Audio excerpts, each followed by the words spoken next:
Israël, comme le Sénégal, souffre de problèmes d'accès à l'eau et de manque d'eau depuis sa création. Depuis plusieurs milliers d'années, nous avons un problème, c'est que nous sommes toujours en déficit d'eau.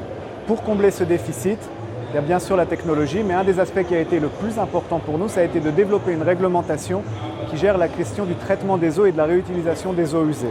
Aujourd'hui, plus de 80% des eaux sont réutilisées, sont traitées et réutilisées en Israël, 50% qui constituent 50% en fait de l'irrigation pour l'agriculture. Et peut-être que le secret, sur la base de l'expertise israélienne, le secret de cette solution pour rendre Israël autonome en matière d'eau, c'est de pouvoir traiter ces eaux de manière différenciée en fonction des besoins. L'agriculture a des besoins d'assainissement qui sont d'un grade et d'un format et d'un standard inférieur à la consommation domestique.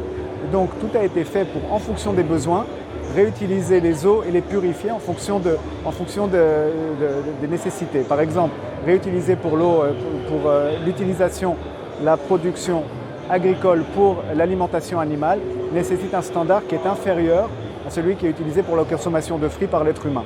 Il y a des études qui ont été faites, des modèles qui ont été établis et une réglementation qui s'est adaptée.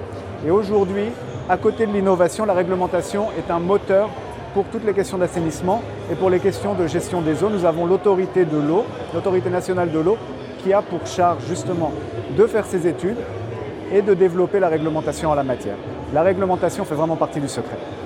L'élément principal à retirer, c'est justement la nécessité d'une gestion intelligente de l'eau à travers la réglementation pour pouvoir permettre de donner à chacun ce dont il a besoin, même quand les sources ne sont pas nécessaires. Et quand les sources ne sont pas suffisantes pour pouvoir gérer toute la demande, alors créer de nouvelles sources, soit à travers la désalinisation, soit à travers le recyclage de l'eau et le traitement de l'eau.